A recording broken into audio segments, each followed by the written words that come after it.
സ്വാഗതം പേജ് 10 സ്റ്റോറീസിലേക്ക്. ഈ ചിത്രം കണ്ടോ? പാവം ട്രംപ് എങ്ങനെയെങ്കിലും കഴിച്ചിലായി എന്ന് പറയാം. രണ്ടാഴ്ചത്തെ വെടിനിർത്തൽ കരാർ ഇറാനെ കൊണ്ട് അംഗീകരിപ്പിക്കാൻ കഴിഞ്ഞല്ലോ. ട്രംപിന്റെ ഭീഷണിയിൽ ഇറാൻ വഴങ്ങി ഹോർമൂസ് തുറക്കുന്നു എന്നതാണ് ട്രംപ് ആരാധകരുടെ നറേറ്റീവ്. പക്ഷേ സത്യത്തിൽ എന്താണ് സംഭവിച്ചിരിക്കുന്നത്? ഇറാൻ പറഞ്ഞിടത്തല്ലേ കാര്യങ്ങൾ എത്തി നിൽക്കുന്നത്. അതുകൊണ്ട് തന്നെ ഇത് ഇറാന്റെ വിജയമാണ്, ട്രംപിന്റെ കീഴടങ്ങലാണ്. ഇറാൻ അങ്ങോട്ട് കൊടുത്ത 10 നിർദ്ദേശങ്ങൾ ട്രംപല്ലേ അംഗീകരിച്ചത്. ഈ നിർദ്ദേശങ്ങളിൽ ഹോർമൂസും അമേരിക്കയുടെ ഗൾഫിലെ സൈനിക താവളങ്ങളുടെ കാര്യങ്ങളും ഉൾപ്പെടുന്നു എന്നതാണ് ശ്രദ്ധേയം. ഈ നിർദ്ദേശങ്ങളിൽ ചർച്ചയ്ക്ക് തയ്യാറെന്ന് ട്രംപ് അറിയിച്ചതോടെയാണ് താൽക്കാലിക വെടിനിർത്തലിന് ഇല്ല എന്ന് പറഞ്ഞിരുന്ന ഇറാൻ വെടിനിർത്തലിലേക്ക് എത്തിയത്. പാകിസ്ഥാൻ ട്രംപിന്റെ അഭിമാനം രക്ഷിക്കാനുള്ള ഒരു ടൂളായി പ്രവർത്തിച്ചു എന്നും പറയാം. അപ്പോഴും തങ്ങളുടെ വിരൽ ഇപ്പോഴും കാഞ്ചിയിലാണെന്നും നിർദ്ദേശം ലംഘിച്ചാൽ അത് പ്രവർത്തിക്കും എന്നുമാണ് ഇറാൻ വിദേശകാര്യമന്ത്രി അബ്ബാസ് അരാഗ്ചിയുടെ മുന്നറിയിപ്പ്. ഹോർമൂസ് വെറുതെ ഇറാൻ അങ്ങ് തുറന്നു കൊടുക്കുകയാണോ? അല്ല. ട്രംപും ഇസ്രയേലും ഇറാനെതിരെ ആക്രമണം തുടങ്ങിയപ്പോൾ പറഞ്ഞ കാര്യങ്ങൾ, അതായത് ഭരണമാറ്റം, ആണവായുധം, മിസൈൽ ശക്തി, അതെല്ലാം എന്തായി? ആർക്കറിയാം എന്നതാണ് അവസ്ഥ. അതിനെക്കുറിച്ച് ട്രംപ് മിണ്ടുന്നുമില്ല. ഒടുവിൽ എല്ലാ കാര്യങ്ങളും ഹോർമൂസിലേക്ക് മാത്രം എത്തിക്കാൻ കഴിഞ്ഞു എന്നതാണ് ഇറാന്റെ തന്ത്രപരമായ നേട്ടം. മാത്രമല്ല, ഹോർമൂസുമായി ബന്ധപ്പെട്ട് ഇറാനെതിരെ കൊണ്ടുവന്ന പ്രമേയം റഷ്യയും ചൈനയും വീറ്റോ ചെയ്തതും ട്രംപിന് മേൽ സമ്മർദ്ദം കൂട്ടി. ഇറാനെ നരകമാക്കാൻ ഇറങ്ങിപ്പുറപ്പെട്ട ട്രംപ് വാലും ചുരുട്ടി ഇറാന് വിധേയപ്പെട്ടത് ഇങ്ങനെയുള്ള ചില നിർണായക കാര്യങ്ങൾ കൊണ്ടാണ്. നെതന്യാഹുവും വെടിനിർത്തൽ അംഗീകരിച്ചിട്ടുണ്ട് എന്നതാണ് മറ്റൊരു വാർത്ത. അപ്പോഴും ചില പാരവയ്ക്കലുകൾക്ക് നെതന്യാഹു സ്പേസ് തേടുന്നുണ്ട് എന്നതാണ് സത്യം. വെടിനിർത്തലിലേക്ക് നയിച്ച സാഹചര്യങ്ങളെ വിലയിരുത്തുകയാണ് ഈ വീഡിയോയിലൂടെ. ആദ്യം, എന്തുകൊണ്ടാണ് ഇറാൻ താൽക്കാലിക വെടിനിർത്തൽ നിർദ്ദേശം അംഗീകരിച്ചത് എന്നത് പരിശോധിക്കാം. അത് എന്തായാലും ട്രംപിന്റെ ഭീഷണിയെ പേടിച്ചില്ല എന്നുള്ള കാര്യം വ്യക്തമാണ്. പാകിസ്ഥാന്റെ മധ്യസ്ഥതയിൽ ട്രംപിന് മുന്നിൽ ഇറാൻ വെച്ച 10 നിർദ്ദേശങ്ങൾ അംഗീകരിച്ചത് കൊണ്ട് തന്നെയാണ് ടെഹ്റാൻ ഇപ്പോഴത്തെ വെടിനിർത്തലിന് സമ്മതം മൂളിയിരിക്കുന്നത്. വെടിനിർത്തലും ഉപരോധം നീക്കലും നഷ്ടപരിഹാരവും എല്ലാം ഉണ്ടെങ്കിലും ഇറാൻ മുന്നോട്ട് വെച്ച 10 നിർദ്ദേശങ്ങളിൽ ഏറ്റവും പ്രധാനപ്പെട്ടത് ഹോർമൂസ് കടലിടുക്കുമായി ബന്ധപ്പെട്ട നിർദ്ദേശം തന്നെയാണ്. ഉപാധികളോടെയാണെങ്കിൽ ഹോർമൂസ് വീണ്ടും തുറന്നു നൽകാമെന്നാണ് ഇറാൻ പറയുന്നത്. എന്താണ് ഉപാധികൾ? അതാണ് ഏറ്റവും പ്രധാനപ്പെട്ട കാര്യം. അത് വിശദമായി പറയാം. ഇറാന്റെ മറ്റൊരു അപ്രതീക്ഷിത നിർദ്ദേശം പശ്ചിമേഷ്യയിലെ അമേരിക്കൻ സൈനിക താവളങ്ങൾ പൂട്ടണം എന്നതാണ്. അതും ചർച്ച ചെയ്യാമെന്ന് അംഗീകരിച്ചത് ട്രംപ് എത്ര വലിയ കുഴപ്പത്തിൽ പെട്ടു എന്നതിൻ്റെ സാക്ഷ്യപത്രമാണ്. ഈ 10 നിർദ്ദേശങ്ങൾ വിപുലമായ കരാറിൻ്റെ അടിസ്ഥാന കാര്യങ്ങളായി കണ്ട് ചർച്ച ചെയ്യാമെന്നാണ് അമേരിക്ക അറിയിച്ചത് എന്നാണ് ഇറാന്റെ ഔദ്യോഗിക വാർത്താ ഏജൻസിയായ IRIB പറയുന്നത്. ഇക്കാര്യം ഇറാന്റെ സുപ്രീം നാഷണൽ സെക്യൂരിറ്റി കൗൺസിലും സ്ഥിരീകരിച്ചു. അമേരിക്കയെ പൂർണ്ണമായും വിശ്വസിച്ചല്ല ഇറാൻ ഈ ചർച്ചകൾക്ക് നിൽക്കുന്നത്. ഈ 2 ആഴ്ച കാലം ഇറാനികൾ ഒറ്റക്കെട്ടായി ഐക്യത്തോടെ നിൽക്കണമെന്നും സുപ്രീം കൗൺസിൽ ആഹ്വാനം ചെയ്തു. ഇനി ഹോർമൂസുമായി ബന്ധപ്പെട്ട് ഇറാൻ വെച്ച ഉപാധികളിലേക്ക് വിശദമായി വന്നാൽ, ഒപ്പം കപ്പലുകളിൽ നിന്ന് ചുങ്കം പിരിക്കാൻ അനുവദിക്കണം. അതാണ് ഇറാന്റെ പ്രധാന ഉപാധി. ഓരോ കപ്പലിൽ നിന്നും നിശ്ചിത തുക, ഏകദേശം $20 ലക്ഷം വീതം സർവീസ് ചാർജായി ഈടാക്കാൻ ഇറാനെ അനുവദിക്കണം. ഈ തുക ഒമാനുമായി പങ്കുവയ്ക്കാൻ തയ്യാറാണ് എന്നാണ് ഇറാൻ പറയുന്നത്. കാരണം ഹോർമൂസ് കടലിടുക്കിൻ്റെ ഒരു ഭാഗത്ത് കിടക്കുന്നത് ഇറാനാണെങ്കിൽ മറുഭാഗത്ത് കിടക്കുന്നത് ഒമാനാണ്. അതായത് യുദ്ധവുമായി ബന്ധപ്പെട്ടുണ്ടായ നാശനഷ്ടങ്ങൾക്ക് അമേരിക്കയിൽ നിന്ന് നേരിട്ട് നഷ്ടപരിഹാരം വാങ്ങുന്നതിന് പകരം ഇങ്ങനെ കപ്പലുകളിൽ നിന്ന് ചുങ്കം ഈടാക്കി അത് പരിഹരിക്കാമെന്നാണ് ഇറാൻ കണക്കുകൂട്ടുന്നത്. ഒന്ന് ഓർത്ത് നോക്കിയേ, സംഘർഷത്തിന് മുമ്പ് ഹോർമൂസിലൂടെയുള്ള കപ്പലുകളുടെ യാത്ര സൗജന്യമായിരുന്നു. സൂയസ് കനാലിലൂടെയുള്ള യാത്രയ്ക്ക് ഈജിപ്റ്റ് ചുങ്കം പിരിച്ചിട്ടും ഇറാൻ ഹോർമൂസ് ഫ്രീ ആയി തുറന്നിട്ടിരുന്നു. ആ സൗജന്യത്തെയാണ് ട്രംപും നെതന്യാഹുവും കൂടി യുദ്ധം ചെയ്ത് ഇല്ലാതാക്കിയത്. ഇറാനും ഒമാനും സാമ്പത്തിക നേട്ടം ഉണ്ടാക്കി കൊടുത്തിരിക്കുന്നത് ട്രംപും നെതന്യാഹുവുമാണെന്നും പറയാം. വിചിത്രമായ കാര്യം തന്നെയാണ് സംഭവിച്ചിരിക്കുന്നത്. ഹോർമൂസിൽ ഇറാൻ ചുങ്കം പിരിക്കുന്നത് അമേരിക്കയെ നേരിട്ട് ബാധിക്കില്ല. പക്ഷേ അമേരിക്കയുടെ പ്രതിച്ഛായയ്ക്ക് അത് വലിയ മങ്ങലാണ് ഏൽപ്പിക്കുന്നത് എന്നതാണ് സത്യം. അമേരിക്കയുമായി ഒട്ടി നിൽക്കുന്ന ഏഷ്യൻ രാജ്യങ്ങൾക്ക് വലിയ സാമ്പത്തിക ബാധ്യതയും ഇത് വരുത്തിവെക്കുന്നു എന്നുള്ളതാണ് ഏറ്റവും പ്രധാനപ്പെട്ട കാര്യം. ജപ്പാൻ, ദക്ഷിണ കൊറിയ തുടങ്ങിയ അമേരിക്കയുടെ അടുത്ത സഖ്യകക്ഷികൾ അവരുടെ എണ്ണയുടെ നല്ലൊരു ഭാഗവും ഹോർമൂസ് വഴിയാണ് കൊണ്ടുവരുന്നത്. ഇറാൻ ചുങ്കം ഏർപ്പെടുത്തിയാൽ ഈ രാജ്യങ്ങളിലെ ഇന്ധനവില കൂടും. ഇത് ഈ രാജ്യങ്ങളുടെ സമ്പദ് വ്യവസ്ഥയെ തന്നെ ബാധിക്കും. അമേരിക്ക നേരിട്ട് ഗൾഫിൽ നിന്ന് എണ്ണ വാങ്ങുന്നില്ല എങ്കിലും ലോക വിപണിയിൽ എണ്ണവില വർദ്ധിച്ചാൽ അതിൻ്റെ പ്രതിഫലനം അമേരിക്കൻ വിപണിയിലും ഉണ്ടാകും. ഇത് അമേരിക്കയിലെ പണപ്പെരുപ്പത്തിന് കാരണമാകും. അതിനേക്കാൾ ഉപരി ലോകത്തെ പ്രധാനപ്പെട്ട കപ്പൽപാതകൾ സംരക്ഷിക്കുന്നത് തങ്ങളാണ് എന്ന അമേരിക്കയുടെ പ്രതിച്ഛായയ്ക്ക് ഇറാന്റെ ചുങ്കം പിരിവ് മങ്ങലേൽപ്പിക്കുമെന്നതാണ് ഏറ്റവും പ്രധാനപ്പെട്ട കാര്യം. സ്വന്തം സഖ്യകക്ഷികളെ സഹായിക്കാൻ കഴിയാത്ത അവസ്ഥയിലേക്ക് അമേരിക്ക എത്തും.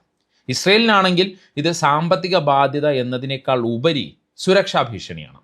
ഇറാൻ ഇത്തരത്തിൽ വലിയൊരു തുക ചുങ്കമായി പിരിച്ചാൽ ആ പണം ഇറാൻ അവരുടെ സൈനിക ശക്തി കൂട്ടാനും ഹിസ്ബുള്ളയെ പോലെയും ഹമാസിനെയും പോലുള്ള പ്രോക്സികളെ സഹായിക്കാനും ഉപയോഗിക്കും എന്നുള്ളതാണ് ഇസ്രയേലിൻ്റെ ഭയം.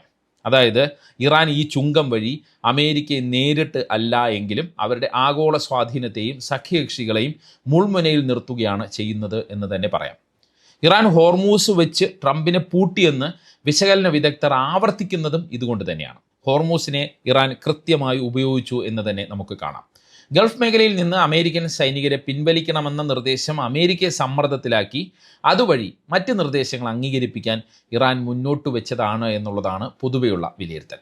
തന്ത്രപ്രധാന മേഖലയിൽ നിന്നുള്ള സൈനിക പിന്മാറ്റം അമേരിക്ക ഒരിക്കലും അംഗീകരിക്കാത്ത കാര്യമാണ്. എന്നിരുന്നാൽ തന്നെയും ഇറാൻ്റെ ദീർഘകാലമായ ആവശ്യമായ ഒരു കാര്യം അത് ചർച്ച ചെയ്യാൻ അമേരിക്ക തയ്യാറാകുന്നത് ഇറാനെ സംബന്ധിച്ച് വലിയ വിജയമാണെന്ന് വിശകലന വിദഗ്ധരെല്ലാം പറയുകയാണ്. അതായത് ഒരുപക്ഷെ ഈ അമേരിക്കയുടെ ഗൾഫ് രാജ്യങ്ങളിൽ നിന്നുള്ള സൈനിക താവളങ്ങളുടെ പിന്മാറ്റം അല്ലെങ്കിൽ സൈനിക താവളങ്ങൾ പൂട്ടണമെന്ന ഇറാൻ്റെ നിർദ്ദേശം അമേരിക്ക അംഗീകരിക്കില്ല.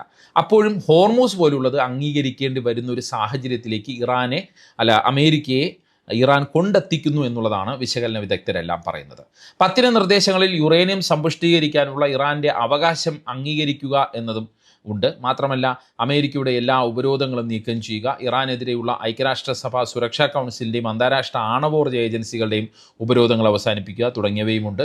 ഹിസ്ബുള്ള അടക്കമുള്ള സംഘടനകളോടുള്ള ശത്രുത അവസാനിപ്പിക്കണമെന്നും ഇറാൻ ഈ 10 നിർദ്ദേശത്തിൽ പറയുന്നു. ഇറാൻ്റെ ഈ നിർദ്ദേശങ്ങൾ ചർച്ചകൾക്ക് അനുയോജ്യമായ ഒരു അടിസ്ഥാനമാണ് എന്നാണ് ട്രംപ് വിശേഷിപ്പിച്ചിരിക്കുന്നത്. നോക്കണേ, ഇറാനെ ഇപ്പോൾ തന്നെ നരകമാക്കിക്കളയും, ഇറാൻ എന്ന നാഗരികതയെ ഇല്ലാതാക്കിക്കളയും എന്ന് പറഞ്ഞ് നടന്ന ട്രംപാണ് ഇപ്പോൾ ഇറാനുമായി ബന്ധപ്പെട്ട് ഇങ്ങനെയൊക്കെ ചില കാര്യങ്ങൾ പറയുന്നത്. പാകിസ്ഥാൻ്റെ മധ്യസ്ഥതയിൽ വെള്ളിയാഴ്ച ഇസ്ലാമാബാദിൽ ചർച്ചകൾ തുടങ്ങും എന്നാണ് അറിയിച്ചിട്ടുള്ളത്.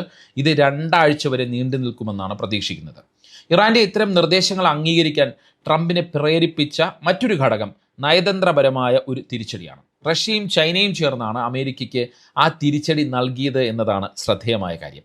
ഹോർമൂസ് കടലിടുക്ക് വീണ്ടും തുറക്കുന്നതിനും ഇറാനെതിരെ അന്താരാഷ്ട്ര സമ്മർദ്ദം ചെലുത്തുന്നതിനുമായി ബഹ്റൈൻ ഐക്യരാഷ്ട്രസഭയിൽ അവതരിപ്പിച്ച പ്രമേയമാണ് ചൊവ്വാഴ്ച റഷ്യയും ചൈനയും ചേർന്ന് വീറ്റോ ചെയ്തത്.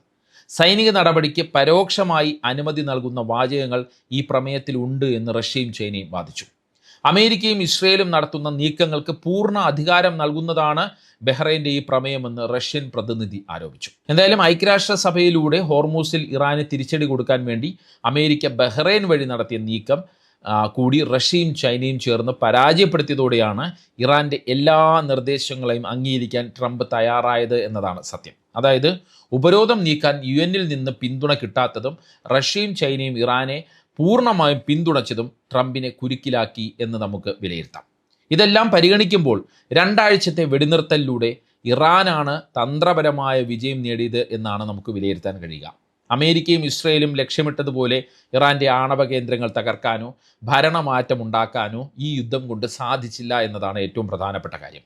അതേസമയം റഷ്യയുടെയും ചൈനയുടെയും ശക്തമായ പിന്തുണ, അത് സൈനികമായി നേരിട്ടുള്ള പിന്തുണയല്ല, പക്ഷേ വളരെ തന്ത്രപരമായ പിന്തുണ ഉറപ്പാക്കാനും ഏറ്റവും ഒടുവിൽ UN-ൽ അമേരിക്കയെ പ്രതിരോധത്തിലാക്കാനും ഇറാന് കഴിഞ്ഞു എന്നുള്ളത് നമ്മൾ നോക്കിക്കാണണം. ഒപ്പം ലോകത്തിലെ തന്ത്രപ്രധാനമായ എണ്ണക്കടത്ത് പാതയായ ഹോർമൂസ് കടലിടുക്കിന്മേലുള്ള തങ്ങളുടെ പൂർണ്ണമായ നിയന്ത്രണം ഇറാന് ഈ യുദ്ധത്തിലൂടെ തെളിയുകയും ചെയ്തു, അല്ലെങ്കിൽ അത് സമർത്ഥിച്ചെടുക്കാൻ ഇറാന് കഴിഞ്ഞു.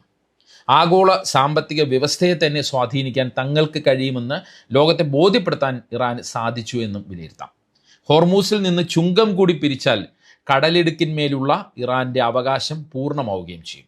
മറുഭാഗത്ത് ഇറാൻ്റെ സൈനികമായ ശക്തിയെ തളർത്താൻ ലക്ഷ്യമിട്ട് നെതന്യാഹുവിൻ്റെ തലയണ മന്ത്രത്തിൽ ട്രംപ് തുടങ്ങി വെച്ച സംഘർഷത്തിന് താൽക്കാലിക വിരാമം വരുമ്പോൾ ഇറാൻ മുന്നോട്ട് വെച്ച വ്യവസ്ഥകൾ ചർച്ച ചെയ്യേണ്ടി വരുന്ന അവസ്ഥയിൽ, അല്ലെങ്കിൽ ദയനീയ അവസ്ഥയിലാണ് അമേരിക്കയും ഇസ്രയേലും എത്തി നിൽക്കുന്നത് എന്നുള്ളതാണ് യാഥാർത്ഥ്യം.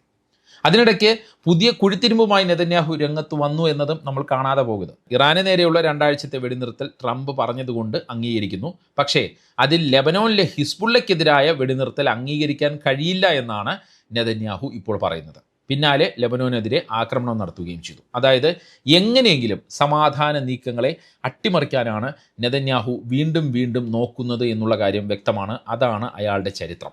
എന്തായാലും 2 ആഴ്ചത്തെ വെടിനിർത്തലിലേക്ക് കാര്യങ്ങൾ എത്തിയതോടെ അന്താരാഷ്ട്ര എണ്ണവിലയിൽ വലിയ കുറവ് വന്നു എന്നുള്ളത് ആശ്വാസകരമായ കാര്യമാണ്. അറബ് രാജ്യങ്ങൾക്കും ഇത് ആശ്വാസത്തിൻ്റെ സമയമാണ്. സമവായത്തിലൂടെ എല്ലാം ശരിയാകുമെന്ന ആത്മവിശ്വാസമാണ് അറബ് രാഷ്ട്ര നേതാക്കളെല്ലാം ഇപ്പോൾ പ്രകടിപ്പിക്കുന്നത്.